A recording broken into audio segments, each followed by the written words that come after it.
Hey, brothers and sisters, Francis Enrose here, just bringing a word. I feel real compelled to do this lesson on the locusts. I did this actually about a year ago and made some updates to it, but it's pretty much good the way it was. I just researched a couple of words is all that stuck out to me. But let's get to it. It's in Joel 1 and 2 and Revelation. The two places in Revelation 9, 11, I guess, and Joel 1 and 2, they're so symmetrical. There's so many similarities between the two. Let's just get into it. Joel 1 and 2. The word of the Lord came to Joel. Hear this, you aged men, and give ear, all you inhabitants of the land.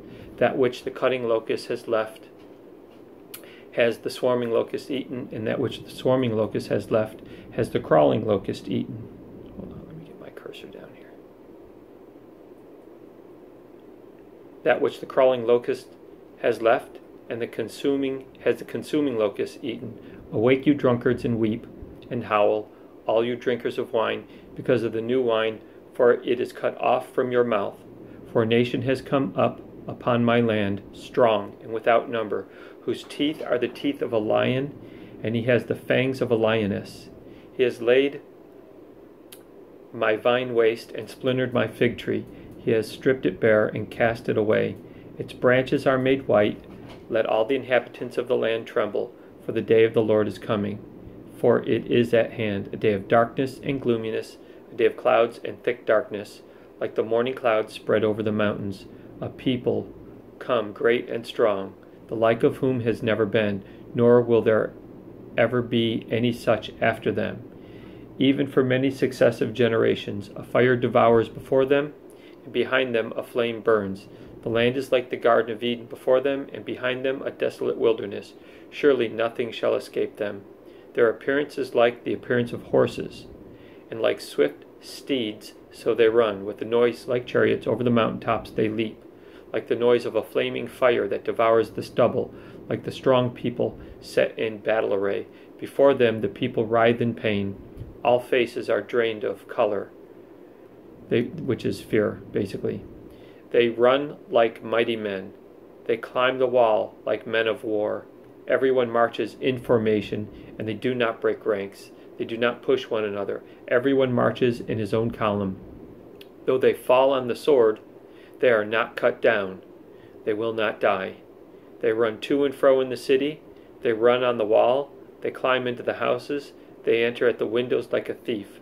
The earth quakes before them. The heavens tremble. The sun and the moon grow dark, and the stars diminish their brightness. The Lord gives voice before his army, for his camp is very great. For strong is the one who executes his word. For the day of the Lord is great and very terrible. Who can endure it? So first off, it doesn't even sound like Joel's talking about an insect, does it? No, it doesn't. Let's go down into it. It says, first of all, he starts off with the cutting locust, the swarming locust, and the crawling locust. So he's describing three different kinds of locusts. The cutting locust is Strong's 1501 gazum. It means to devour. Also used to describe a great army. The swarming locust is Strong's 3218. Yelek means to lick up as a young locust or cankerworm, but it's also used as a simile as a multitude of men. Crawling locust is Strong's 2625. Chazil means absolute destruction. It's also called the revenger, to bring to an utter end, to completely finish off. Next he says, awake, you drunkards, and weep and howl, all you drinkers of wine, because of the new wine, for it is cut off from your mouth. Awake means wake up. It means get out of your slumber. You goof. You've been deceived. Now it's time to wake up, because it's here. And how many people is this talking about? Well, it's pretty much everybody. And listen to this. It's the exact same word used in Ezekiel 7:6, which says, "The end cometh; it awakens you." So when all this stuff happens, people are in for what's the saying? A rude awakening. That's what he's saying here. You're in for a rude awakening. And he calls them drunkards, all right? Because they're behaving like they're drunk. They're unaware of anything that's going on. Not that everybody in the world is drunk, but they're behaving like a drunk person, which is they're unaware of anything. They're unaware of their surroundings. And a lot of them are drunk. He says, "For a nation has come upon my land, strong and without number, whose teeth are the teeth of a lion." First of all, that word nation is Strong's 1471. It's goy, and it's a heathen nation. Figuratively, it means a troop of animals or a species of some sort of beast. And it says probably mutilated. That's what how the Strong's describes it. So it's going to be this hideous, mutilated looking creature, some sort of beast is what he's talking about. Now it has the teeth of a lion. Joel's beginning to describe what he's seeing in the best way he can with his limited knowledge of what he's comparing it to. All he can do is look around in the world that he's been in, and like, is there anything to describe this to? Is there any? And he's having a difficult time because he doesn't know what to describe it like.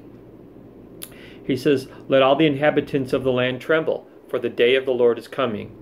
Okay, this confirms its end time, because that phrase, the day of the Lord, is always referred to as it's the end. It's the day of the Lord. The Old Testament prophets knew when they said the day of the Lord, it was the coming, it was the end of time.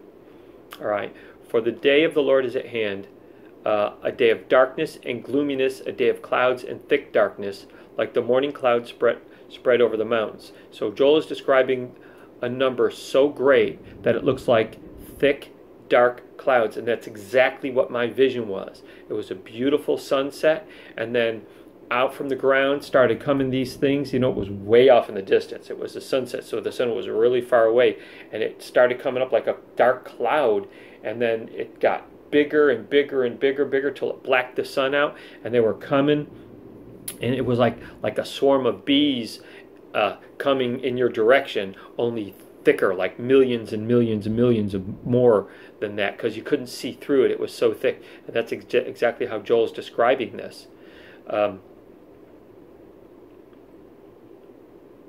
I wonder if this could be the creatures that people will deal with during the 3 days of darkness. Just a thought. Just putting it out there. I don't know. All right. He says, "A people come great and strong." A people, that's strong, 6099. Atsum, it means mighty men, men of valor, like referred to in the days of Noah. These are, and my first thought was, are these Nephilim? Is this the release of the Nephilim? Because the giants were considered people great and strong because they were mortal in that they could be killed, unlike the fathers, fallen angels, which were immortal, spiritual, and couldn't be killed. It says, "the like of whom has never been." So when I first was doing the study, I thought this was about the Nephilim. He's talking about the Nephilim, but it says, "the like of whom has never been." Well, the Nephilim have been, so it can't be the Nephilim. This is the like of whom, means the image of whom, or the appearance of whom has never been. There's never been anything on the earth that looked like this, that had this image. That's what he's saying here. So until this verse, I thought it was the Nephilim, but after this verse, then I was like, no, that can't be, because the likes of whom has never been. So it has to be talking about some sort of creature, some sort of monster that's never been on the earth.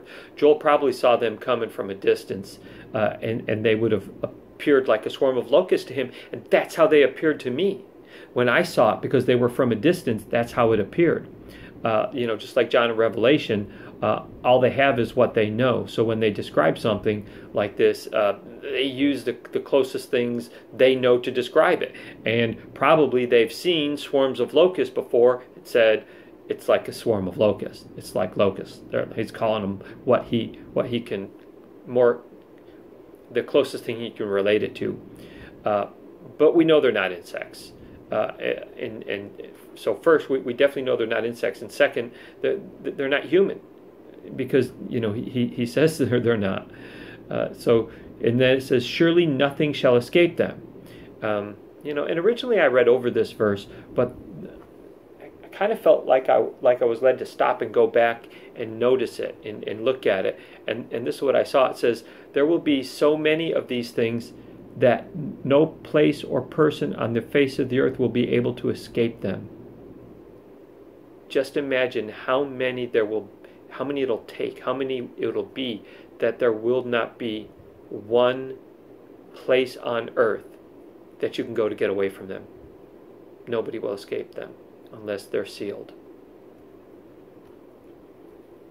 It says, their appearance is like the appearance of horses, and like swift steeds, so they run. So the word appearance is Strong's 4758, Ra, and it implies that this is what the natural eye sees. So this is Joel's now describing what he's seeing as closely as he can with what he knows. So this is a description of their physical appearance as well as a description of their strength. He's making a comparison because horses were regarded and revered for their power and their strength. And so Joel is making the closest comparison he knows to it's going to be this bulky, muscular thing like a horse, and he goes on to describe how it runs. So horses run, so he's using a horse. It's like that's probably the closest thing he could describe it to, because it's probably the size, close to the size of a horse. It's muscular like a horse. It runs like a horse. It's got power like a horse. It says, so they run with a noise like a chariot. Over the mountaintops they leap. And this is the exact same description used in Revelation 9:9. And the sound of their wings was like thundering of many horses and chariots rushing into battle. Okay, nations wreathe in horror before them. Every face turns pale. And this I thought was interesting, because the Bible doesn't lie and it doesn't exaggerate. And it says every face turns pale. Every face? Every face? Even the faces of the military, the men and women of the Army, the Air Force, the Marines.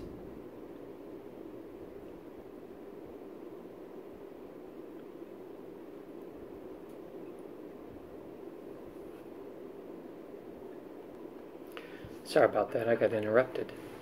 All right, so where was I? So it says, every face turns pale. So these people, these creatures, are so hideous and so frightening that people are just scared to death. The appearance of them, just the look of them makes them writhe in horror, and every face turns pale. That's pretty descriptive right there. These things must be really ugly and scary. It says, like a strong people set in battle array, they run like mighty men. They climb the wall like men of war. Everyone marches in formation. They do not break ranks. They do not push one another. Everyone marches in his own column. Strong people run. It calls them strong people, and we know that people, that word people, means creatures. It can mean people, but it also can mean creatures. It has a lot of different meanings. It says they run like men. They climb like men. They don't push. They don't march. They march in perfect formation, so clearly it's not an insect. All right, he's not describing an insect. He's describing some sort of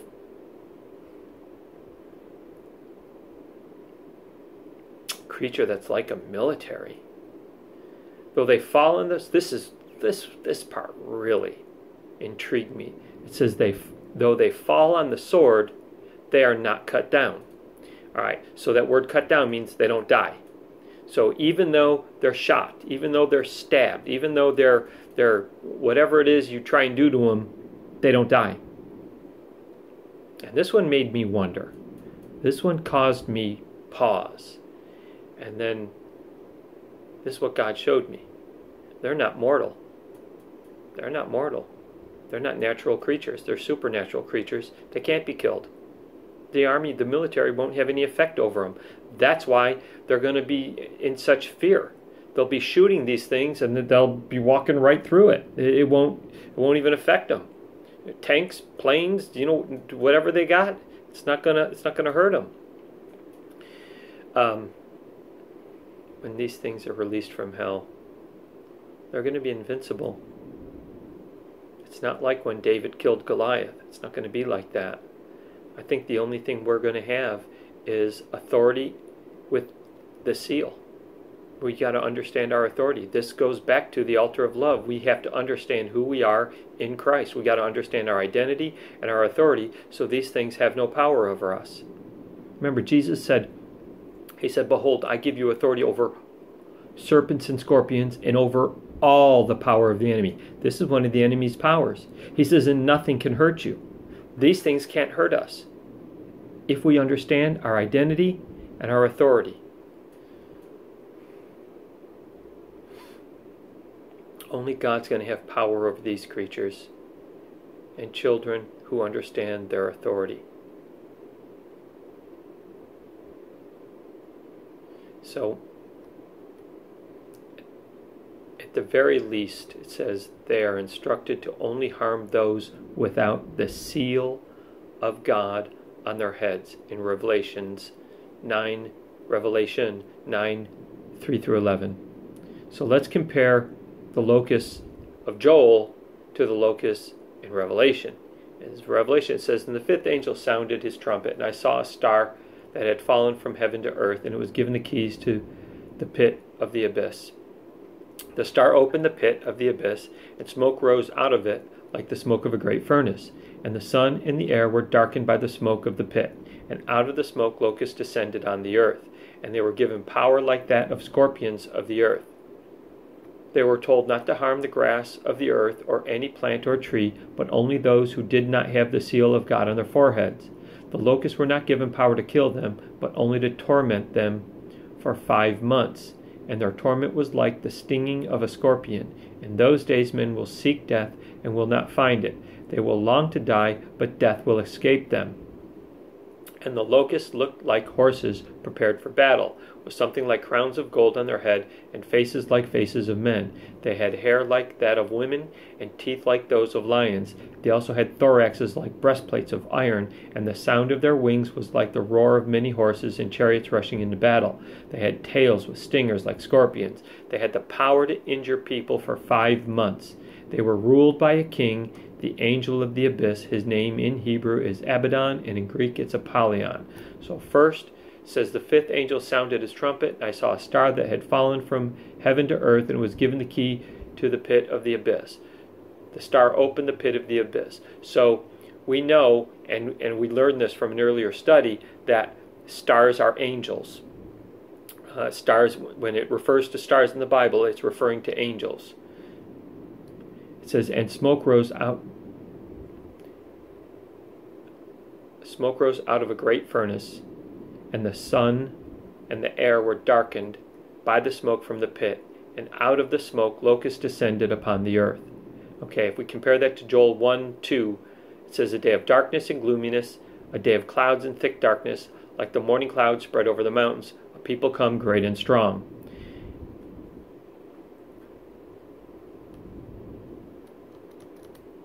And out of the smoke, going back to Revelations, locusts came down on the earth and were given power like that of scorpions of the earth. They were told not to harm the grass of the earth or any plant or tree, but only those people who did not have the seal of God on their foreheads. They were not allowed to kill them, but only torture them for 5 months. So first, the only thing that locusts, if it was truly an insect, the only thing that they eat is vegetation. So it's not an insect. Locusts, it's often used as a metaphor for a very large invading army, a very large army. This time it'll be an army of monsters, but it's a large army nonetheless. But the next part, which it says to torture them for 5 months, this is the interesting part.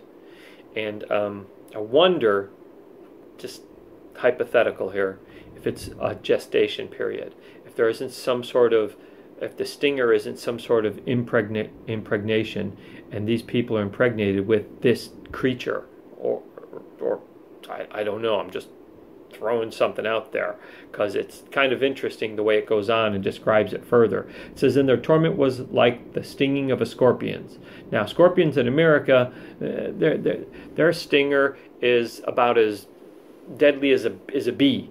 But in the Middle East, they're extremely venomous, and that's the scorpion that John and Joel and those guys would be describing, because those ones they had to deal with. They're actually deadly for small children and elderly people. It says, during those days people will seek death, not find it. They will long to die, but death will elude them. I often wondered why there were so many zombie movies in the last decade. I mean, what was it about zombies? You didn't hear, I mean, there was one movie back in the 70s. If anybody remembers that. What was the name of that movie? I forget. Dawn of the Dead? Yeah, it was about zombies. But that was it. Now, they're everywhere. They're everywhere. All the time, constantly, people are talking about zombies. All right? So, but what is it about zombies? They don't die. Zombies don't die. These things will sting people, and they'll long to die. They want to die, but they can't die. Now, I find that interesting. They will long to die, but death will not find them. They will not die. It will elude them. So here is a person who wants to die, but he can't die. What does that make him? A zombie. I don't care. You can put it any other way you want, but it's a zombie. You know, and think about this. What if this thing did impregnate them, and they got this huge parasite living inside of them, moving around, crawling around? Oh my gosh, you would want to die. All right, what a horrible experience. Also, you know, look at it this way: what would a person look like if they've experienced all these crazy traumas? Because look at all the stuff that's going to be going on at this time. I mean, it's going to be hell. Okay, it's going to be hell. They've got head wounds. They've lost limbs. They got gunshot wounds. Yet they're not going to die. What are they going to look like? Just like a zombie. They're going to look just like zombies. Oh man, these poor people. Oh my gosh, I don't want to make light of it. It's hideous. It's horrible. But I always wondered what was the deal with all these zombie movies. Now I'm beginning to see it. The locusts looked like horses prepared for battle, it says next. All right, this is the exact same analogy in verbiage that Joel uses. He says, in Joel, it says, their appearance is like the appearance of horses, like swift steeds, so they run. And remember, he can only use things he knows as a reference. On their heads, they wore something like crowns of gold. Now, this was interesting, because in Strong's, that word is... the number is 1238 diadema, and it means crown, but figuratively it refers to a pagan empire and an end-time coalition led by the Antichrist. Hello? So they're not really wearing a crown. That's just a figurative term for what they represent, this end-time coalition of monsters. I thought that was real interesting. See, it pays to look this stuff up. It pays to look up these words. It makes everything make sense. It says, and their faces resembled human faces. Now, remember, Joel described them as people also. So this creature has to have some sort of humanoid looking, it might have 2 eyes and a nose and a mouth, which makes it like a human. But what it says here is it resembles a human. Not that it is human or humanesque or human-like, but it resembles one. Why? It's got a head. It's probably got a body. Maybe it's got 2 arms. Maybe it's got 2 legs like a human. Maybe like an ape, it runs on its hands and feet, but can also stand up. Maybe it's got hands with hands. Maybe it's got the features of a humanoid. All right, I think that's why he says it resembles human. All right, and maybe that's why Joel described them or used the word that also refers. It's got like a dual meaning. It can mean people. It can also mean a creature. It says their hair was like woman's hair, and their teeth were like lion's teeth. Now, I don't know about the woman's hair. I didn't really get anything out of that. But the lion's teeth, that's exactly what how Joel described them. Joel said, whose teeth are like teeth of a lion and has the fangs of a lioness. Now, I don't know about you, but that was kind of interesting to me, that they both use the exact same, they're using a lot of the exact same words to describe this creature that they're seeing. I just think that's kind of ironic. The next one is, they also had thoraxes like breastplates of iron. So they don't have breastplates of iron like a soldier would wear a bulletproof vest, but their anatomy is designed in such a way that they have an upper body with a chest like a plate of armor. And for an insect, they call it a thorax, like a large bug. So what if this thing is like a large cockroach? Oh my gosh, could you imagine a human-sized cockroach? That would be disgusting. Oh, that would be terrible. Terrible. Oh man, I don't know. A cockroach the size and strength of a horse. I could see that draining the blood out of everybody's face. Get that image. A cockroach the size and strength of a horse. Yeah, with a tail that stings.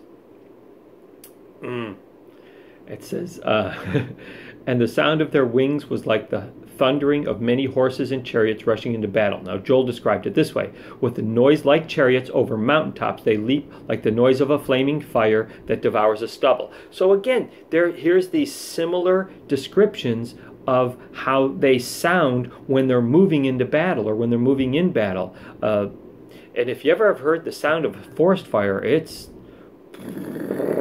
really, and that's how he's describing it. They had tails with stingers, like scorpions, and in their tails they had power to torment people for 5 months. They had, as king over them, the angel of the bottomless pit, whose name in Hebrew was Abaddon, but in the Greek he has the name Apollyon. Therefore, we know this is not an actual insect, because Proverb 30:27 says, locusts, the insect, have no king.